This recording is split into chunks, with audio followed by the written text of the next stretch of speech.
Assalamualaikum warahmatullahi wabarakatuh.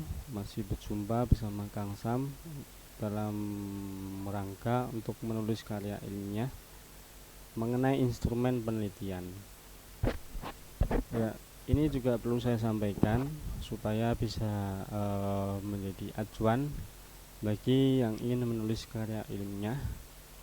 Apa yang harus dipersiapkan? Tentunya dalam menulis karya ilmiah ini, instrumen penelitian ini juga sangat penting sekali bagi para akademisi, para mahasiswa, dan bagi siapapun yang ingin membuat suatu karya ilmiah.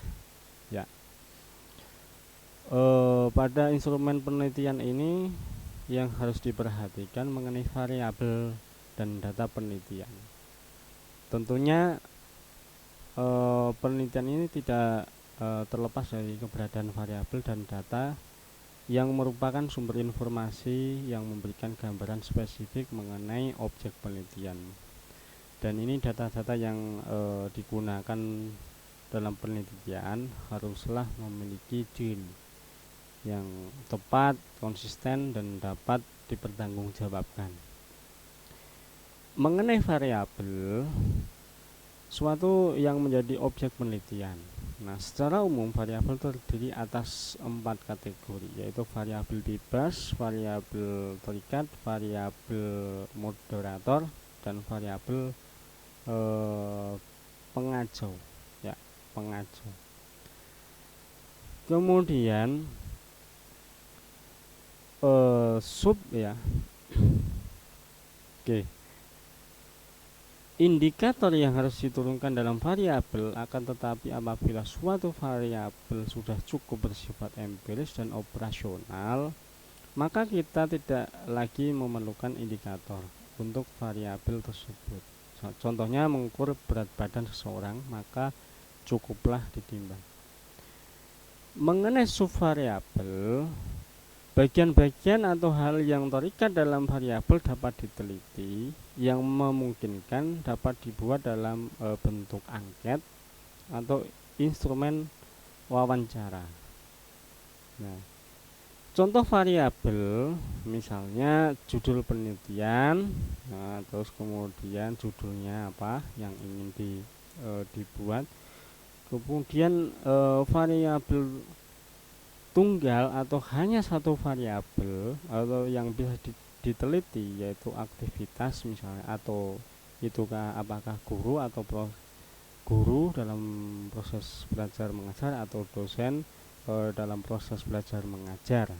Ya, kemudian dari judul penelitian, ya,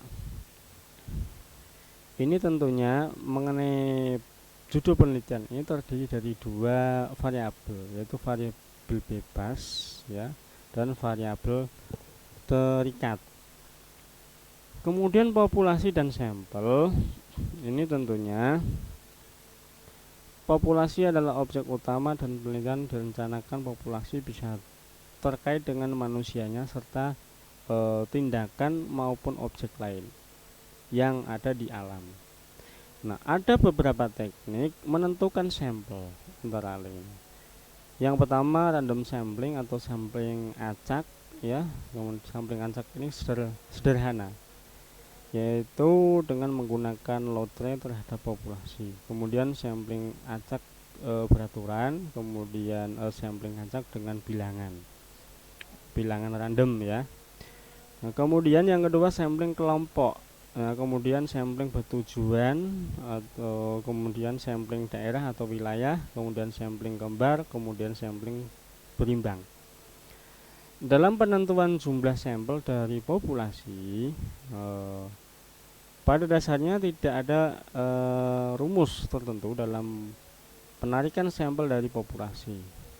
Nah, hal-hal yang harus diperhatikan dalam penentuan sampel antara lain menentukan objek penelitian yang tepat, kemudian menentukan populasi penelitian sesuai, kemudian menentukan ukuran dan teknik sampling dan dengan benar, terus kemudian mengambil sampel secara akurat. Kemudian mengenai data dan skala pengukuran, Berdasarkan sumbernya, data penelitian dapat dikelompokkan menjadi data primer, kemudian data sekunder.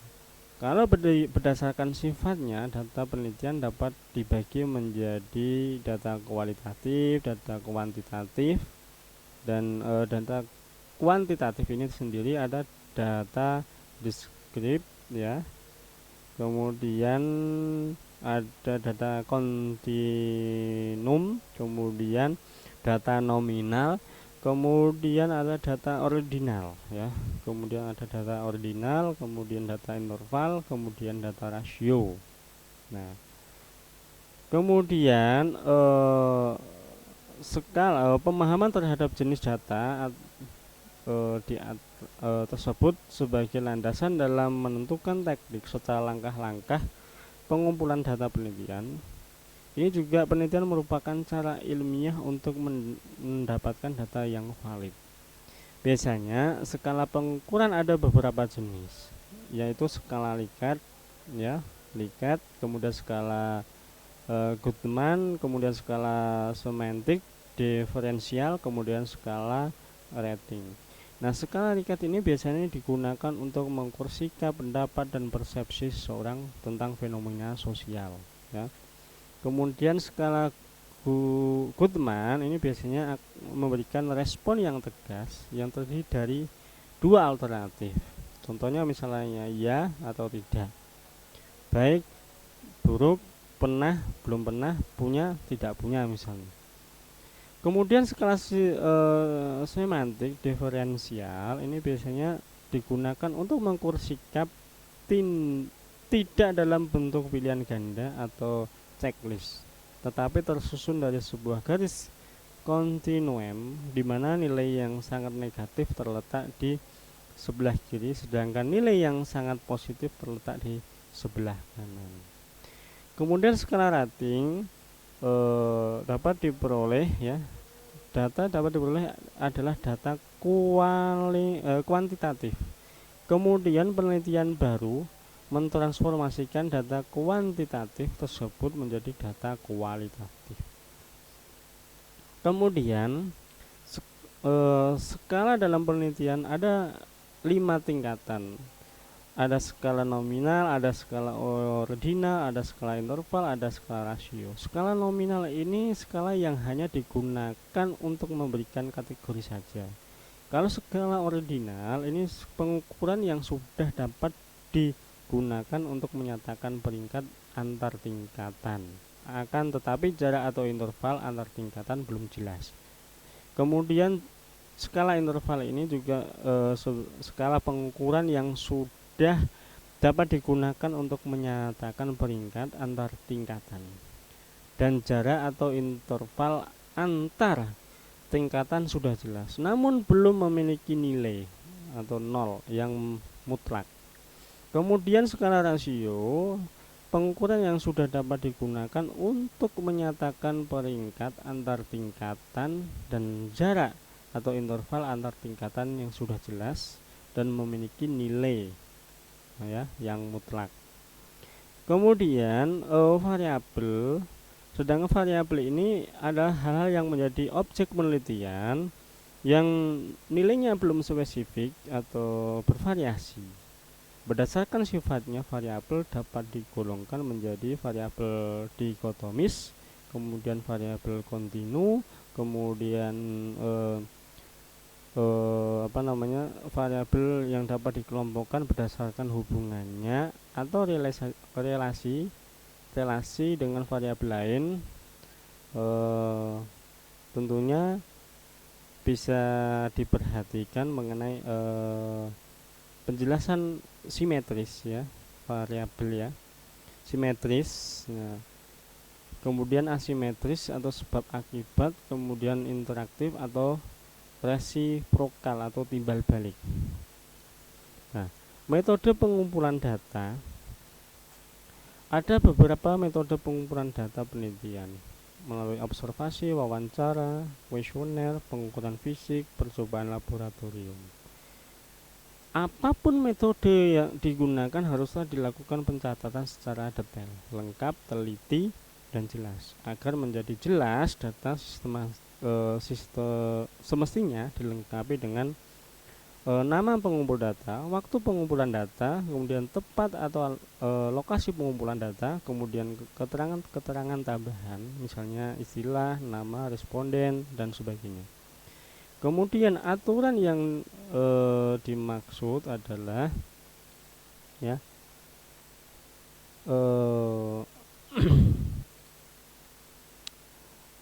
aturan yang dimaksud adalah definisi operasional variabel, kemudian pemilihan skala pengukuran, sedangkan model skala pengukuran secara umum terdiri atas ranking, rating ya.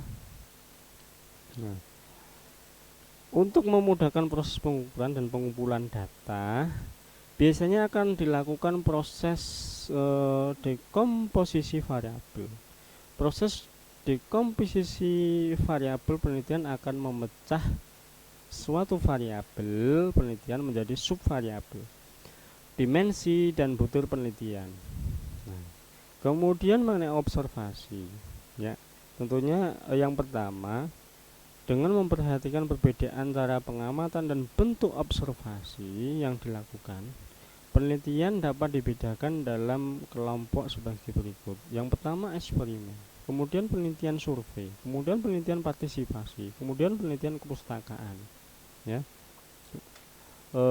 kemudian mengenai wawancara, ya, secara garis besar teknik observasi ya. Sebelum saya lanjutkan, secara garis besar teknik observasi dapat dibagi menjadi dua, yaitu structured atau controlled observation, atau observasi yang direncanakan terkontrol ya. Kemudian struktur atau informal observation, observasi tidak terencana. Ada dua cara bagaimana mencatat dan data observasi, yaitu aspek yang akan diamati dirumuskan atau ditentukan lebih dahulu ya, dan catatan-catatan yang dibuat hanyalah mengenai aspek-aspek atau kegiatan yang telah ditentukan. Kemudian observasi dilakukan tanpa menentukan lebih dulu aspek-aspek yang akan diamati. Kemudian cara yang pertama cocok diterapkan dalam situasi formal, sedangkan cara yang kedua cocok untuk digunakan pada situasi informal. Kemudian situasi yang dapat diselidiki melalui observasi dapat dibagi menjadi tiga, yaitu situasi bebas, situasi yang dibuat, kemudian situasi campuran. Dalam pembahasan wawancara ini merupakan proses pencarian data untuk tujuan penelitian melalui tanya jawab, pendapat, pandangan, pengamatan seseorang sambil menatap muka antar pewawancara dengan responden atau narasumber. Dan wawancara ini dapat dibagi menjadi wawancara terstruktur, kemudian wawancara tidak terstruktur. Nah, berdasarkan media yang dilibatkan, maka wawancara dapat dibagi menjadi wawancara langsung, face to face ya, atau wawancara tidak langsung.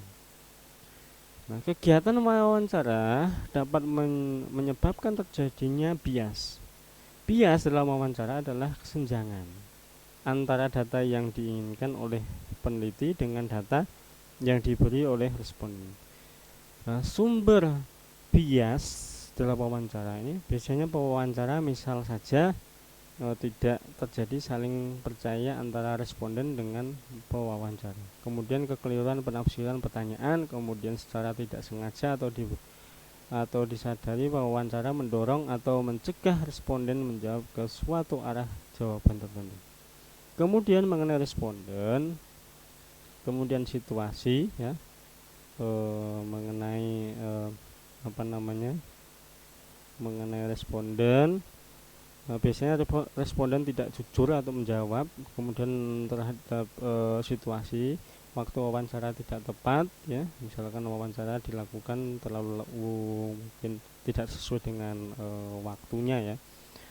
Nah, berikut beberapa tips agar wawancara ini dapat berhasil. Tentunya yang pertama, lakukan persiapan sebelum melakukan wawancara. Kemudian taatilah peraturan dan norma-norma yang berlaku di tempat pelaksanaan wawancara. Kemudian ungkapkanlah pertanyaan dengan kalimat yang singkat dan jelas. Kemudian hindari menanyakan beberapa pertanyaan sekaligus agar responden tidak bingung. Kemudian hindarilah menanyakan hal yang bersifat umum dan tanyakan hal-hal yang bersifat khusus agar dapat memfokuskan jawaban dari responden. Kemudian jangan mendebat ya. Kemudian jangan mendebat responden. Kemudian sesuaikan diri terhadap berbagai karakter responden. Mengenai kuesioner atau angket, nah tentunya kuesioner atau angket ini merupakan daftar pertanyaan yang diberikan kepada orang lain dengan tujuan responden dapat memberikan respon sesuai dengan permintaan pengguna. Angket ini juga adalah metode pengumpulan data penelitian yang cukup efisien. Umumnya, angket dibuat berbentuk lembaran-lembaran kertas yang dibagikan kepada responden.